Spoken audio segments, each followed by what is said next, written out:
Consider the mean difference. When sample data is collected using the dependent or the paired or matched design, the analysis is completed on the differences. Now, if you remember, a difference is the answer to a subtraction exercise in mathematics. So in this case, what you would do is put the data into two columns, take the differences, and then you're going to focus your analysis on those differences. So let's start with an example. Is there a mean difference in house prices between Ohio and Kentucky? A random sample of 35 houses for sale in Ohio was collected. Now, for each of those houses, a similar house in terms of the number of bedrooms, the number of bathrooms, and the total size of the house was found for sale in Kentucky, and that price also recorded. So let's use the output to determine if the average or the mean price is different between the two states. And we're going to use a 1% level of significance. So to begin, think about how your data would be lined up. So if you had a table, you might put the Ohio price in the first column. So those could be represented as O sub 1, O sub 2, down to your 35th price. And then in the next column, maybe the Kentucky prices, K sub 1, K sub 2, down to K sub 35. And then what we're going to do is we're going to take the difference in each of those. So the first line where you've got O1 and K1, it might be that the Ohio price was $155,000 for a 3-bedroom, 2.5 bathroom house that is 1,575 square feet in size. And then the K sub 1 is for a house that has those same characteristics. 3-bedroom, 2.5 bath, about 1,575 square feet in size, but this one is for sale in Kentucky. And maybe that price was $148,750. So then what you would do is take the difference between those two numbers. So 155,000 minus 148,750 is what we would call D sub 1. It's the difference for the first pair of values. So these two prices are paired or matched based on these house characteristics. Now the second line, where you have O sub 2 and K sub 2, would be one Ohio and one Kentucky house, but this house might have more or less bedrooms, more or less bathrooms, and be a different size. Among houses of the same characteristics, is there a mean difference in prices, depending on whether you're buying in Ohio or Kentucky? Well, think about your population and your sample. If we could match every house of similar characteristics in the two states and find all those differences for all those pairs of houses, that would be the population we're interested in. That would be your population of all possible differences, and we're interested in the mean of that population, which we're going to write as mu sub d. So mu is the usual notation for mean. The d just means you're taking a difference. So the difference is going to be calculated as the Ohio price minus the Kentucky price, and the order can give you information. Now the sample would be what is represented by the 35 values that I have sort of in the table above, where I started out with the first house and the second house and we went down to the 35th. So we would use the 35D values, the ones in the right hand column, to actually complete a hypothesis test. So we have a population of interest for which we have a few quantitative measurements or a sample, and we want to test something about the mean using this data. So this should sound like a one population mean t-test. Okay, arithmetically it's going to be the same.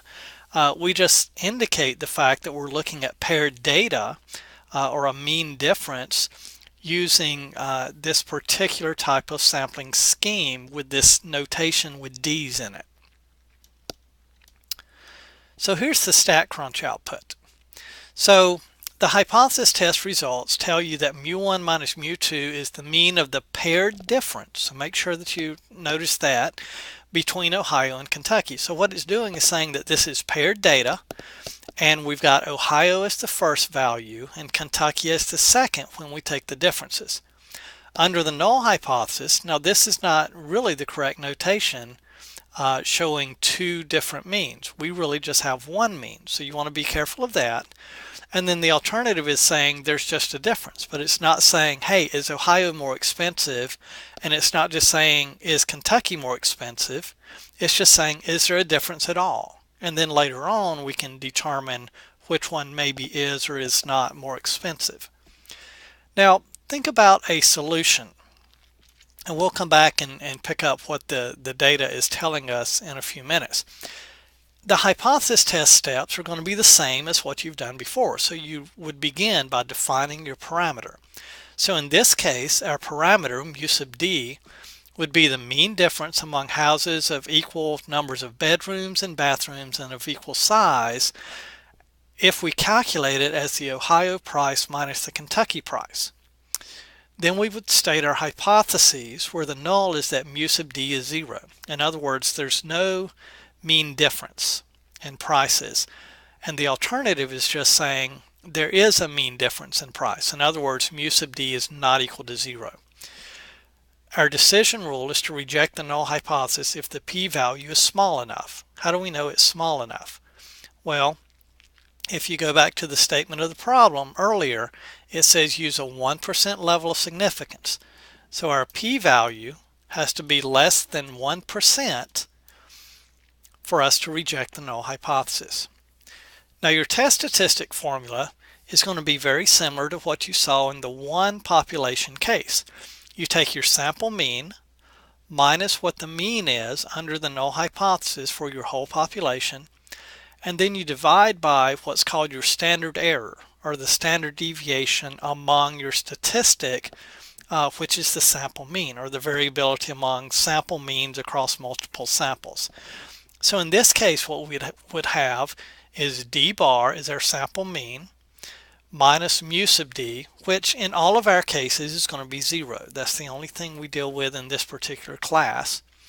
And then the denominator is going to be either the standard deviation of the individual differences over the square root of n sub d, the number of differences you have, which in our case would be the 35, or reading from the output, it's just called the standard error. So what we're going to do is the sample difference represents the mean, so that's d bar, minus 0 divided by 832.996 is s sub d divided by the square root of n sub d.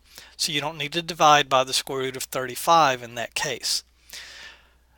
And then that produces this 2.803, and you can see that is the t-score under the t-stat in the output. Okay, and if you round that off to 3 digits on the calculation, you'll get the same value. Now the p-value is going to be our usual probability. This d bar minus mu sub d over s sub d over the square root of n sub d has a t-distribution where the degrees of freedom is number of differences, which was 35 minus 1, so n sub d minus 1, 34. And we want to know, okay, what's the chance it is, we're doing a two-tailed test since h sub a is not equal to. So we want to go to the right of positive 2.803 plus the left of negative 2.803 to get our probability value. So what we can do is just double the area to the right of 2.803, and in this case we're just going to read that off of the p-value, so 0.0083.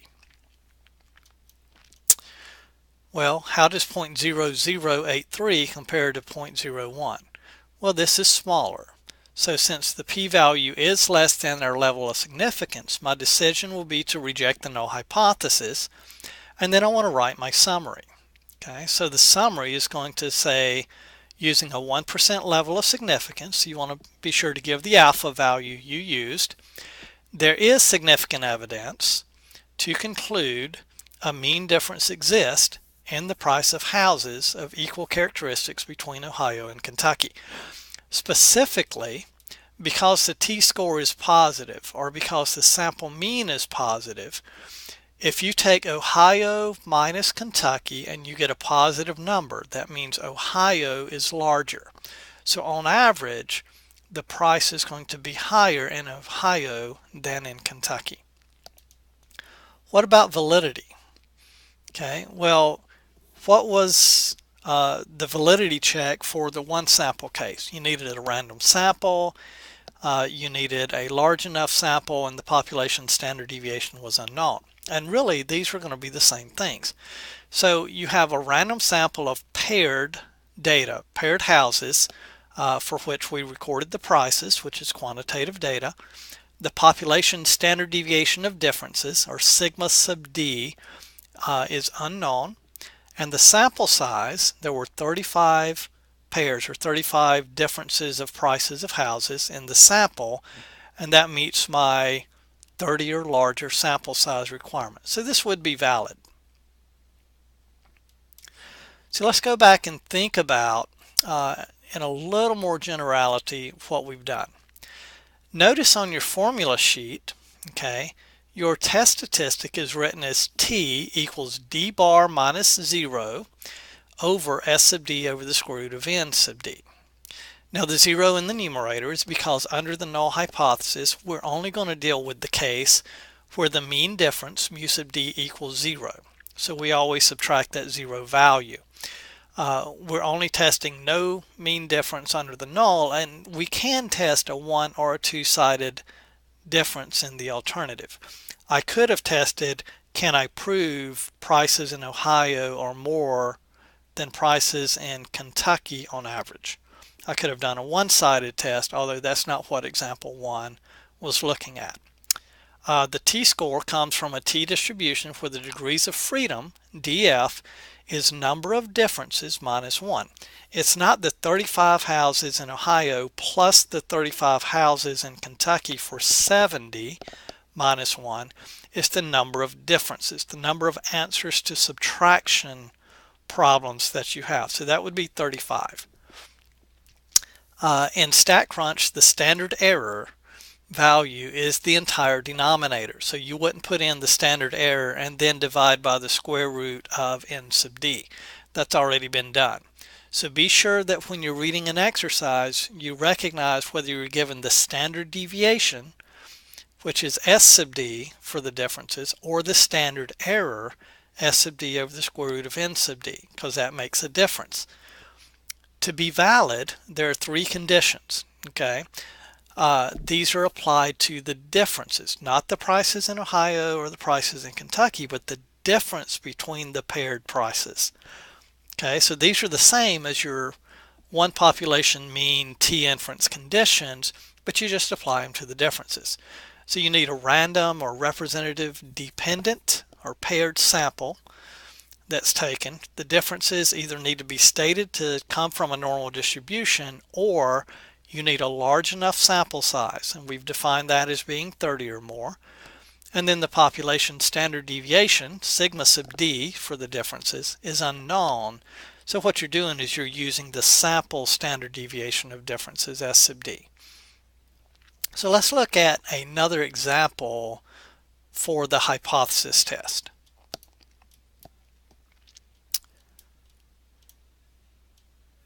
In example 2, Jim wants to determine if the size of football players is different between SEC and Big Ten players. He examines weights of football players between 1995 and 2007. He selected a position, then randomly picked a player from each conference in that position during the time frame and recorded the weights. He examined a total of 40 pairs of weights of players based on position and when they played. Conduct the test and report your findings using a 10% level of significance. So the hypothesis test results tell us that SEC was first and Big Ten was second. We can see that because it says mean of paired difference between SEC and Big Ten, and it also under difference has SEC minus Big Ten. Now the sample difference, which represents D bar, is 0.279. The standard error is 1.18. Degrees of freedom is 39, and that comes from the 40 pairs minus 1. 40 minus 1 is 39. So let's go ahead and look at the solution. So the parameter mu sub d is the mean difference among players of the same position between 1995 and 2007 calculated as an SEC player weight minus a Big Ten player weight. Under the null, we're saying mu sub d equals 0. In other words, for players of the same position, there's not a mean difference in weight. Under the alternative, we're saying mu sub d is not equal to 0. So we're doing a two-sided alternative, and we're trying to see if we can prove that for players of the same position, there is a mean difference in weight. Our decision rule is to reject the null hypothesis if the p-value is less than or equal to 0.10 because our alpha level was a 10% level of significance. The test statistic is the t equal d bar minus mu sub d in the numerator over s sub d over the square root of n sub d in the denominator. So that is the 0.279, the sample difference, that's d bar, minus 0, that comes from the null hypothesis, divided by your standard error, 1.18. In this case, that gives us a t-score of 0.237, rounded to the third decimal place, or third digit after the decimal point. The p-value, we want the area to the right of positive 0.237 plus the area to the left of negative 0.237. So we're doing a two-tailed test, so I can double just the area to the right of that t-score, and the software tells me that that probability or p-value is 0.814. Now, since the p-value is very large, okay, I'm going to fail to reject the null hypothesis. And then in conclusion, I could write my summary by saying, using a 10% level of significance, there is not significant evidence to conclude a mean difference exists in the weights of football players of the same position between the SEC and the Big Ten over the years from 1995 through 2007. This is valid because a random sample of paired weights by position was collected.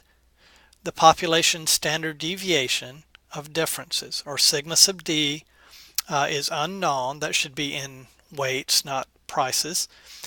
And the sample size of n sub d equals 40 meets the at least 30 requirement for size. I will go back and fix the prices there and change that to weights in the document. But this gives you an example, another example of a hypothesis test using the t-test procedure for paired data.